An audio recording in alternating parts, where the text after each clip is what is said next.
This is Richard Kusiolek. I'm managing editor for GMCstream TV, and we're very lucky today. We're going to be talking with a very well-known stakeholder who's with a company called A10 Networks, and we're here in Baltimore, Maryland. Yes. Yes, and we're here at the Cyber Symposium, very important event with AFCEA, which is an organization that sponsors these types of events.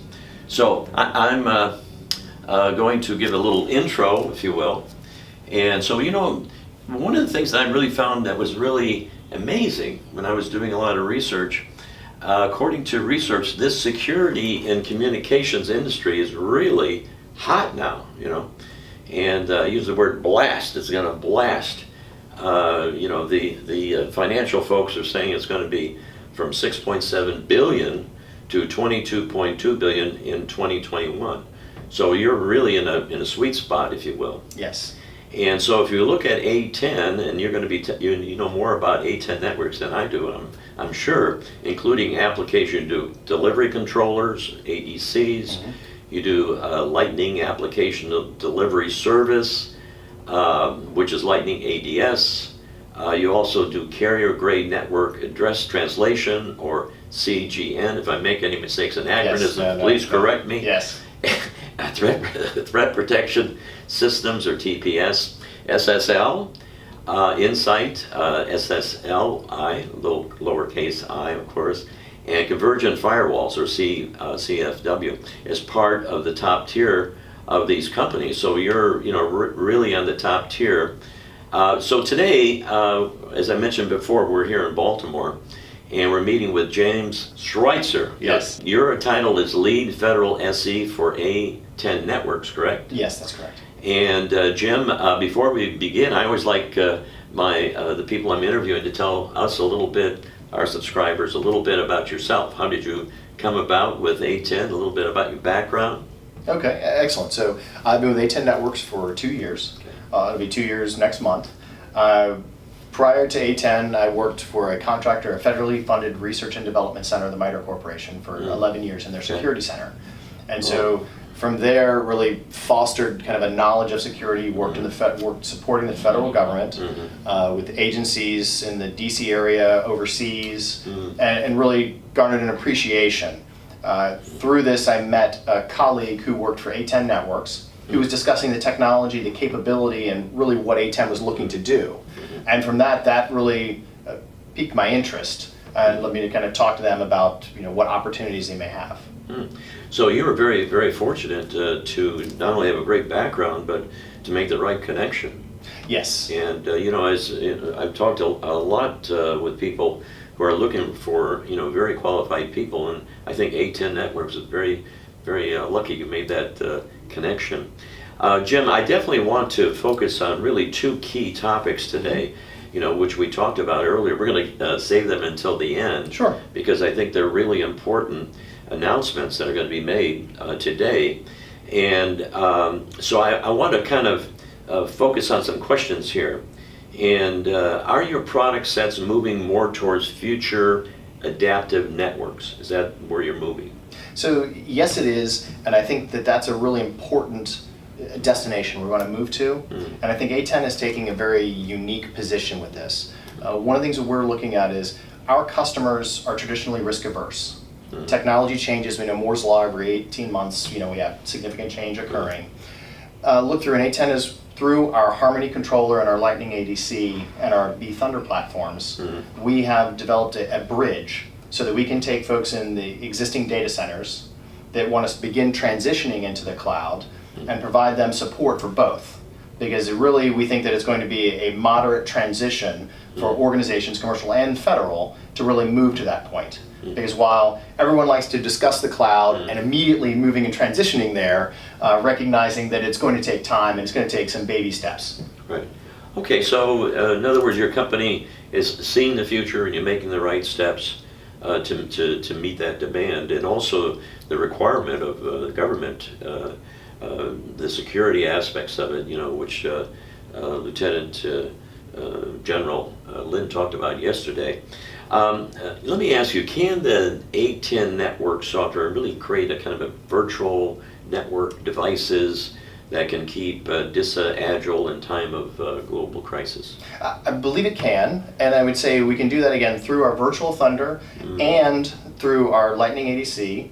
As we go through this, how we do that, one of the things we have is with our Harmony controller, if the federal government recognizing diversity is key to try and operate in a contested battle space, if they want to work with the Azure cloud, a private cloud, within AWS, A10 provides the opportunity where they can have virtual devices in each one of those environments, sending telemetry data to our controller. So let's assume that there's something that takes place and one cloud is under some sort of an attack. They could still provide services to customers with these other clouds. We could still be receiving that information and assist them as they try and persevere and try and mitigate that information or mitigate that attack. Yeah, well, that's really important, I think, strategically, so that our warfighters are always in a kind of actionable environment, so that they can, win the space, if you will. Not every adversary, as you know, in a government or are they in a government or even really a private network, Right. triggers an alert. So how can you determine if suspicious activity is occurring in a very high security government network? How do you know what's going on? Well, that I think really is a little blend of art and science. Okay. And so it's really where you try and provide some of the tools and techniques, Okay. but then it's also your personnel. And I think a really good example of that, I believe, is Clifford Stoll's book, The Cuckoo Egg, Okay. from early to mid-90s, where it was the discovery of an accounting error of 2 to 3 cents in billing led them to discover that there had been folks that had infiltrated their network. And so if you were to look at this, you would think, oh, well, it's 1 or 2 cents, that's no big deal. Sure. But really, it was that item that was of interest. And really, we have teams of individuals that I like to effectively call hunters. And they're really hunting in the environment, and they're looking for advanced adversaries, because the challenge we have is the advanced adversary doesn't do something that jumps out. It doesn't look like there's no shiny blinky light saying that I'm performing a bad malicious activity. Right. They really want to try and hide in the noise. And so A10, one of the things that we do, the tools we try and provide is really our SSL break and inspect, because we recognize that adversaries are using security to obfuscate whenever they send C2 traffic or when they want to drop malware. And so we want to provide the opportunity to open that up to inspection for other security devices, security vendors, traditionally in a multi-vendor environment. Oh, well, that's what I call a great concept of partnership. So you're in a competitive environment, but you're working in a kind of a collaborative perspective. I think that's quite commendable. Thank you. And I always use a tagline is we're like BASF. We Okay. don't make something, we make it better. Oh. Where a lot of our customers have an investment in security infrastructure, they've invested that capital. Sure. But if there's a significant volume of traffic that's being encrypted, it's blind to that. Right. And so we're going to go in and say, with another investment, you're able to recoup that initial capital investment in your security infrastructure. Yeah, I think that's important too, because the government's very concerned about ROI. They're concerned about benefits. They're concerned about a lot of the things that used to ignite the sell-through process, in business. Yes. So they're very concerned about that. In just a little bit more research too, but in 2016, a U.S.-based cloud service was targeted by the phishers. Okay, the U.S. government uses many of these industry services, and what safeguards are based on the networks to protect high sensitive data that resides in the cloud? Well, that's a really challenging question, and I think that's going to depend on each one of the cloud providers that you have. And I think that's really one of the points as a vendor where we want to try and be as agnostic as possible to support any one of the cloud vendors that our customers, in this case the federal government, chooses to use. Okay. And that's really, at A10, we initially started with one public cloud, moved to additional, and now we're expanding to include private cloud also. Because we believe that, security is one of those items that, again, there's a lot of art in addition to the science. Sure. And with a private cloud, we want to be sure we support whatever implementation that the customer wants to have. Okay. So again, I think as I mentioned earlier, the word agility is coming up again. This is what DISA is looking, I think, as far as on cybersecurity strategy. Agility is really important, especially in a kind of a hot environment. After the first Gulf War in the 1990s, and again after the invasion of Afghanistan in 2001, the Army recognized that its 1980s-era systems were inadequate to support the needs of our troops in unconventional conflicts. When U.S. forces began their assault into Iraq in 2003, they did so with a new network that allowed commanders to connect, but only at the halt. The pace of the war quickly outran our forces' ability to communicate. The need to upgrade the network's capabilities and allow both commanders and soldiers to communicate while on the move was clear. WinT 2.0 delivers this capability. It goes back to the basics of what we all do, which is the three basics: shoot, move, and communicate. And all this equipment, it lets us do that faster. Like the Verizon or AT&T network we use every day, WinT is the Army's network it uses for voice and data communications during operations. WinT powers the devices our soldiers use, allowing them to talk, text, chat, and use battlefield applications designed to help them succeed and, most importantly, keep them safe. Providing a mobile voice and data communications brings new capabilities to the warfighter. The soldiers in the field can communicate and share information with each other.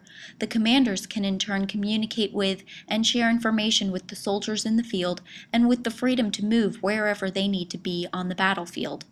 This type of mobile communication that many take for granted every day is just now becoming available to our troops operating overseas.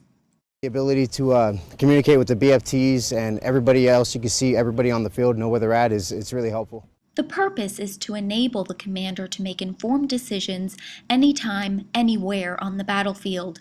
This is why WinT is the Army's #1 modernization priority.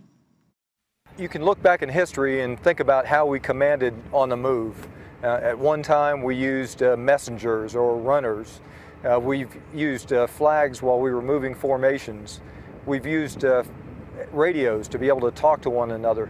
In this digital age, we're now able to pass information rapidly, large quantities of information, to create a common picture so that commanders can command effectively and get their soldiers in the right place at the right time.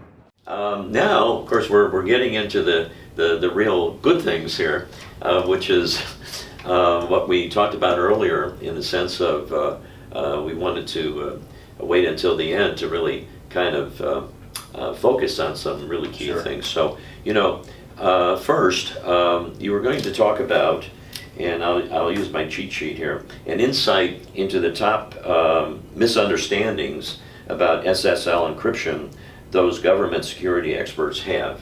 So do you want to talk a little bit about that? That's you're going to make some major announcement on some of these things, so we want to hear about it. Sure, and so really one of the things that we've done is we put together, what we try to do is we want to address the 10 myths or misconceptions about SSL. Okay. And really it boils down to, I'll try and address a couple of the points Yeah, here. please do. One is it's slow, it's difficult, Mm-hmm. and if you want to implement something where you try and open up an SSL session to present that to a security device, Right. that all of a sudden your performance is going to suffer, Mhm. and now your users are going to complain.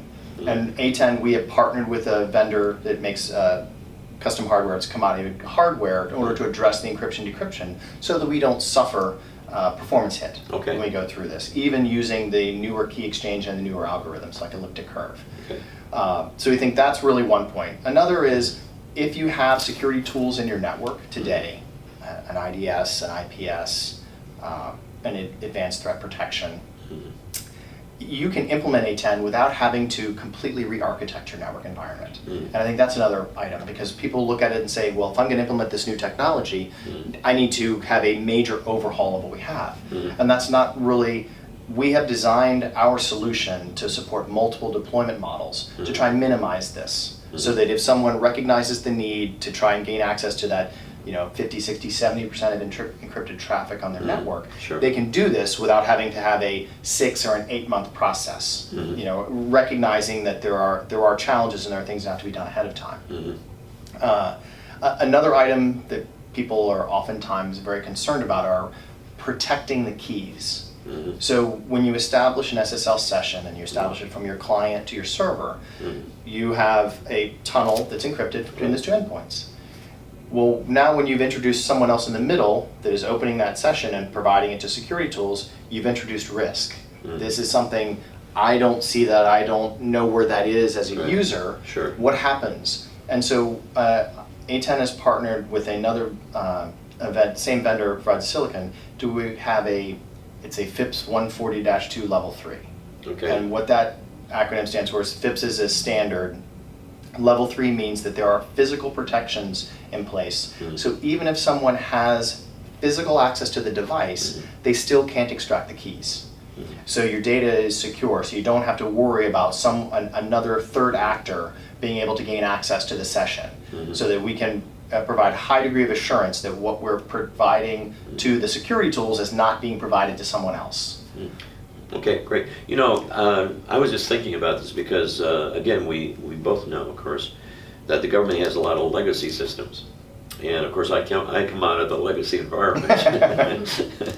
And I won't mention the vendor. But so would this also apply for different types of platforms and different types of operating systems and applications?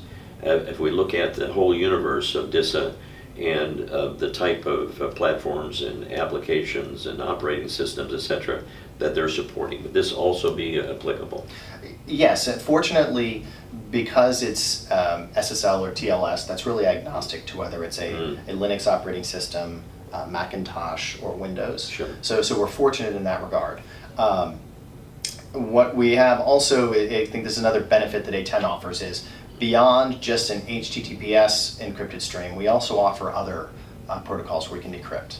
So if, for instance, there was SSH, which is, again, is a great protocol for providing remote administration access, highly secure, but you may not want that to part of your network, because if it departs your network, you're not sure if someone is exfiltrating information. You know, or are they using RDP, remote desktop protocol, over SSH? You know, those are things that, again, it's a little bit of that art and science of recognizing what traffic is on your network, and if it's encrypted, is it trying to hide anything? You know, is it legitimate or not? Sure. Wow. So I think that's another very strong point. I think, you know, with the folks in the acquisition area of DISA, which I've met a few yesterday, I think that those are the things I think they're looking for. Yes. To be able to have the flexibility of working with the existing platforms that they've had for a number of years. Well, you know, secondly, there's a second point here, of course, you know, and I know you're waiting for this one, and so I'm going to kind of read it. And, you know, A10 Networks has a very new solution that helps the customer process encrypt SSL traffic at faster and less expensive speeds than anything else on the market. Yes. And I know that was going to be a big release, Yes. I believe today, is it? Yes. It's going to be released. Do you know what time? That I'm not sure, Okay. but you know, I'll give a sneak peek. It's really the next generation silicon with our partner that was Okay. released. And so what we have is today A10 is a leader in using providing encryption and decryption services. Well, we're now using this newer, we have a significant increase in the connections per second that we can achieve for these various ciphers and algorithms. And that becomes important in the higher volume environments. So if you take DISA, for example, Right. as a service provider, they have very large network connections, network pipes. Right. And so in order to provide services to them, like the ones we're talking about for security, you have to provide a high number of connections per second in order to address that without implementing a problem in your service level agreement, so that when the user tries to click on a site, they won't sit and wait Sure. and have the beach ball of death, Right. for instance. Well, you know, one of the things I was thinking about is you were doing really a good job, I think, of answering my questions. Can you kind of give us a little bit of a window into A10 Networks? I mean, how many people are involved, you know, employed there? How long have they been in business? I hope this does not put you on the spot. But I think they give us, our subscribers, a really good look into really a great company. Maybe you can share that. And of course, if you have any other comments, Sure. please add them. So I would say one of my taglines is, you know, I think A10 is one of the greatest companies that no one's ever heard of. Okay. You know, because one of the things that was done, the company's been around I believe since 2004, Okay. if I recall correctly.